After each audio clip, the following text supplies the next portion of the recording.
Olá, a TV Bom Dia recebe hoje, aqui no estúdio, a deputada federal Denise Pessoa. Ela que já passou aqui em outras oportunidades, mas agora, numa semana um pouco de folga em Brasília, se antecifica os roteiros nas bases no interior. E um dos roteiros seus seguidos, sempre ela passa aqui pelo Alto Uruguai Gaúcho. Vamos tentar saber dela, essa sua primeira experiência em Brasília, como é que ela está vendo e o que o Alto Uruguai tem para comemorar do seu mandato na Câmara Federal. Tudo bem, Denise? Seja bem-vinda mais uma vez aqui à TV Bom Dia. Obrigada, Rodrigo. Obrigada, TV Bom Dia. É uma alegria estar aqui novamente, agora aqui na TV conversando contigo. E, bom, a gente tem acompanhado muito aqui a questão do Alto Uruguai, e em Erechim, em especial, aqui, seja através de emenda, seja acompanhando pautas, E aqui, na questão do próprio município, eu sou uma deputada de primeiro mandato, também preciso dizer isso, E nesses 2 anos e meio de mandato, a gente já destinou mais de R$1 milhão aqui para Erechim. A gente tem projetos desde investimentos na Unicafes, que também aqui é uma referência no cooperativismo. É impressionante o número de cooperativas que tem aqui, Em todos os ramos, as cooperativas de muito todos, forte. É impressionante. Ali final dos anos 90 e início dos anos 2000, nós tivemos uma crise das cooperativas. Mas se reinventaram, e hoje nós temos a de crédito, a de saúde do médico, da saúde do trabalhador, dentro da saúde, nós temos de combustível, nós temos agricultura familiar, acho todos os de crédito. Habitação, todas. É impressionante. A gente esteve ontem ali conversando com o pessoal e é referência, Acho que é uma forma importante de organização. Além disso, a gente tem aqui para o hospital, também recursos para o hospital, então R$100 mil. Na verdade, os 250 mil da Unicafes foi no ano passado, Esse ano a gente tem mais recursos, para a Unicafes e também para a Secafes, esse ano. Então, aí já são R$500 mil só nas cooperativas esse ano, Além disso, a gente colocou R$100 mil para o Instituto Federal. E aí eu preciso dizer que o Instituto Federal, a gente colocou R$100 mil para a organização de formação nas práticas integrativas complementares. Esse é um tema que, para nós, que defendemos a saúde, ele é extremamente importante, porque é claro que a gente precisa investir em hospitais, mas a gente também precisa investir em promoção de saúde. E o que é as práticas integrativas complementares? São práticas que são reconhecidas hoje pelo Ministério da Saúde, mas que promovem saúde. Por exemplo, a gente tem o reiki, o yoga, a gente tem várias práticas, a homeopatia, tem vários segmentos, acho que são mais de 20, medicina chinesa. Então, são várias técnicas que são, digamos, mais naturais. O pessoal antigamente falava em alternativas, mas que promove saúde e que a gente vai pensando a prevenção. Então, aqui a gente fez uma formação para a região toda do Alto Uruguai e pelo Instituto Federal se formou 120 pessoas. Eu tenho uma dúvida com relação a isso, Denise, porque o Instituto Federal é bancado com recurso federal, como o próprio nome já diz. Então, isso não está para ti poder destinar essa emenda para o Instituto Federal. Ele não está na grade deles que recurso que vem do federal para tocar a cooperativa, para tocar a universidade, o instituto? Não, eles têm recurso para o instituto, A gente junto com a associação aqui do Alto Uruguai, a gente organizou esse curso, porque era uma demanda dos municípios aqui, e a gente propôs a parceria com o Instituto Federal. Então, para fazer um projeto fora da grade, a gente colocou emenda e formamos, então, 120 pessoas. E a gente quer continuar com esse projeto. Ontem teve um seminário, inclusive, na Universidade da Fronteira Sul, muito grande. Sobre saúde, é o terceiro já. Sobre saúde. Muitas pessoas estavam ali acompanhando, nós estivemos também. E acho que a gente precisa pensar essas alternativas para a promoção da saúde. Então, além disso, também teve recurso para a PAI, aqui de Erechim, mas se a gente começar a abrir então, para os municípios vizinhos, também tem mais recursos. Como é que está sendo a sua experiência do primeiro mandato? Brasília é o que tu pensavas? Olha, para melhor ou para pior, não sei. É a primeira vez, eu até falava contigo na outra ocasião, é a primeira vez que eu me torno uma parlamentar de situação, porque eu fui vereadora há 4 mandatos em Caxias do Sul, sempre em oposição, E agora, então, sou situação do governo Lula, né, um governo que tem retomado os investimentos na área da educação, na área da saúde.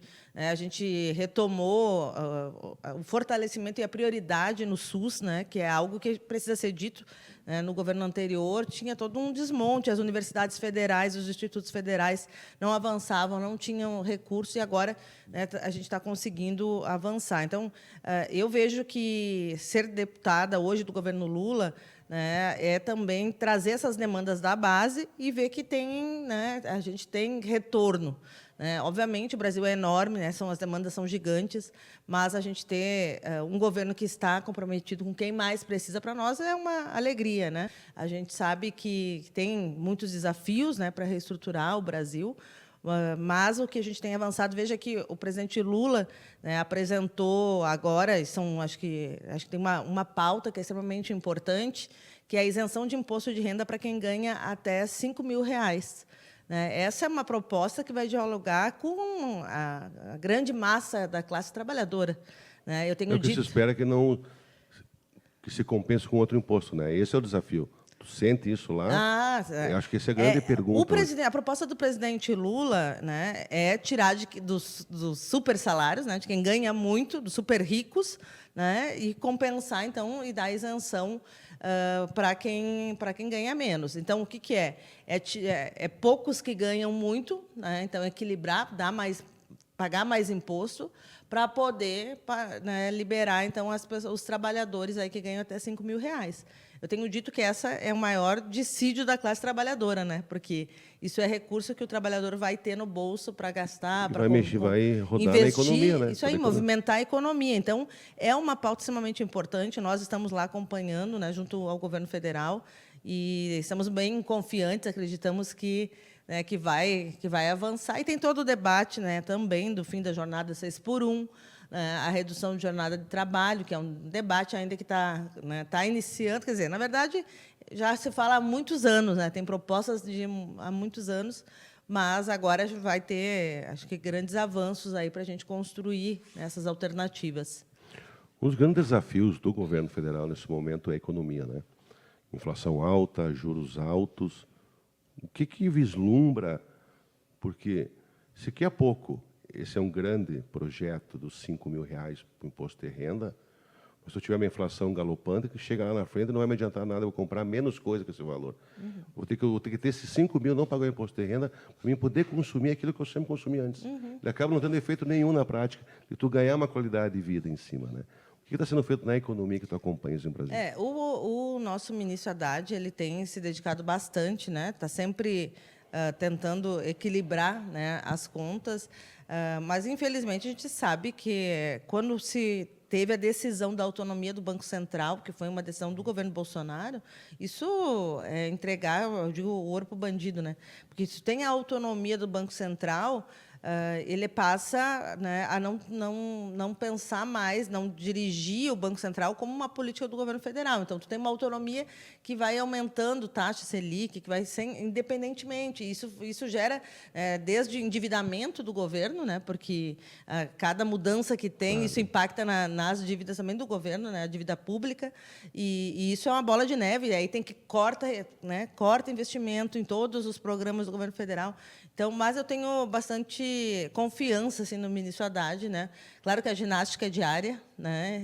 É sempre uma constante. A gente tem a política de valorização do salário mínimo, ajuda a movimentar a economia. O próprio PAC, né, quando coloca obras, né, para rodar, também vai movimentando a economia. Tudo são esforços, né, de não parar o Brasil. A gente precisa sempre estar investindo, sempre fazendo girar, né, todas essas políticas, seja do Minha Casa, o próprio Minha Casa Minha Vida, mas Bolsa Família, tudo é dinheiro, né, circulando, né, no mercado. E o governo federal tem trabalhado bastante nisso. Também é importante dizer, né, da reforma tributária, que foi aprovada, né, e era uma proposta que estava sendo debatida há muitos anos. Então, isso foi uma grande vitória, né, para o governo federal. Claro que não foi tudo como gostaria, né? Mas também é assim, né? Tem que se construir no parlamento. Né?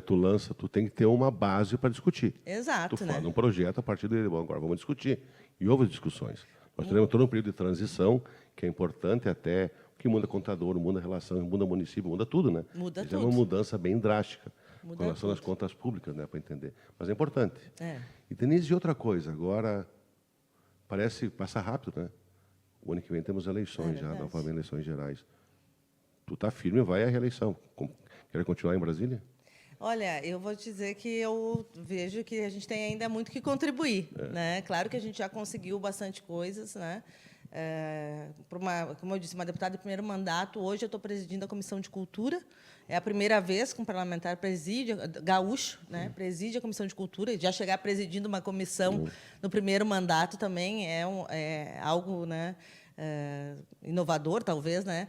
Mas então a gente tem muita coisa para fazer, né? A gente está muito, eu acho que eu gostei bastante do trabalho, né? A gente já conseguiu para o nosso estado, né, uma universidade federal, né, que é lá na Serra Gaúcha, que é a única região que não tinha uma universidade federal. Então a gente já tem, né, entre as 10 universidades federais do Brasil que foram anunciadas, né, uma, né, vai ser a única da região sul do estado do Paraná, Santa Catarina e Rio Grande do Sul, será em Caxias do Sul. A gente tem trabalhado bastante, né, pelo Estado e pelo fortalecimento do SUS, acompanhando os hospitais, né, e acho que tem muita coisa ainda para fazer. A gente pode contribuir mais e, portanto, eu vou colocar, sim, meu nome à disposição, né, para a gente manter a representatividade, né, também das mulheres. Eu digo que na política se renova tão pouco que eu mesmo, com mais de 40 anos, ainda sou jovem na política, né? Sabe o que eu acho que eu dou representatividade feminina? Quando a lei diz que é 30% do sexo oposto. Não é que é masculino e feminino. Exato. Ela não diz isso.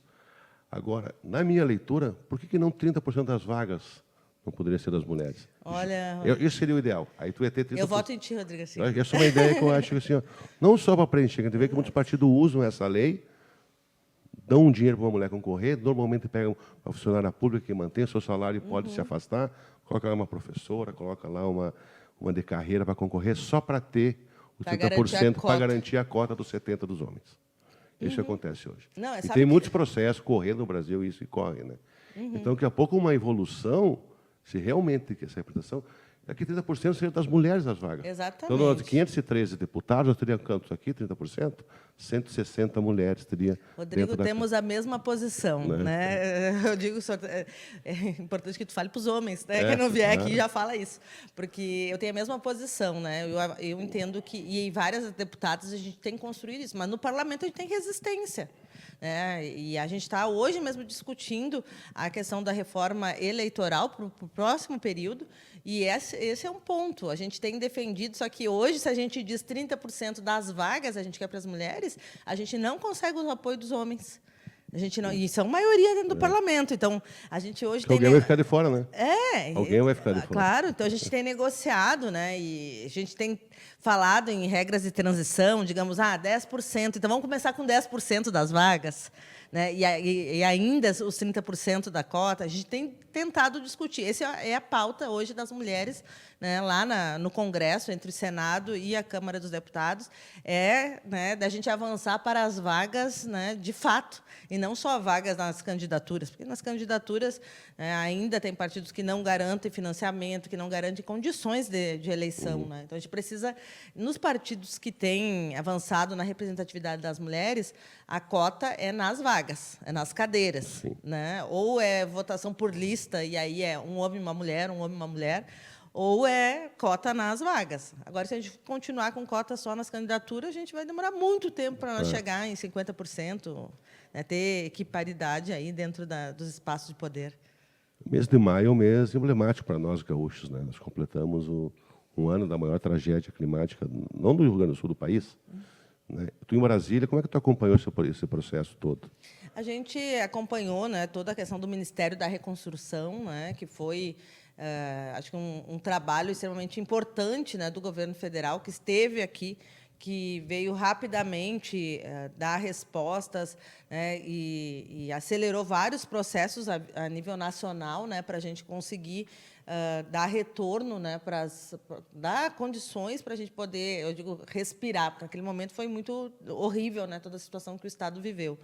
e acho que a gente conseguiu, enquanto bancada, né, acompanhar toda essa situação. Claro, cada um, a gente quase não podia se mexer também dentro do estado, né? Tava tudo muitas estradas bloqueadas, mas nós acho que acompanhamos bastante bem de perto cada canto desse estado, né? E sempre orientando os municípios como fazer os planos de ação junto ao Ministério da Defesa Civil, porque recursos, até hoje a gente tem recursos disponíveis, mas a gente precisa avançar, seja os municípios, o governo do estado, em projetos, né? Que ainda, claro que a gente sabe que muitas prefeituras pequenas nem têm equipes para fazer tanto projeto, né? Porque foram muito, né? São muitas questões, muitos pontos. Vai demorar anos ainda até ficar tudo Não 100%. adianta, né? A gente viu, eu vi alguns lugares que tem um engenheiro que faz assessoria para vários municípios.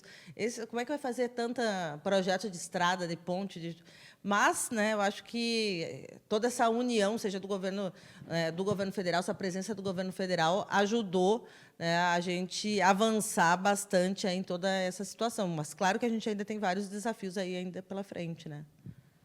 Denise, muito obrigado. Acho que foi um bate-papo gostoso, entender um pouco do Brasília. Quando chegar por aqui, você será sempre bem-vinda aqui na TV Bom Dia. Bom, eu que agradeço, né, Rodrigo? Você é sempre muito gentil. Né? Agradeço toda a equipe também aqui, né, da TV Bom Dia.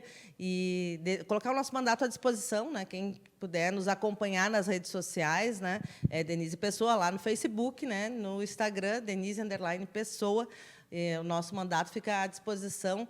A gente trabalha aqui muito pelo Alto Uruguai e logo também teremos novamente o nosso edital de emendas, que é um edital de emendas público, que entidades, prefeituras podem se inscrever e, de forma participativa e transparente, a gente define os recursos do nosso mandato.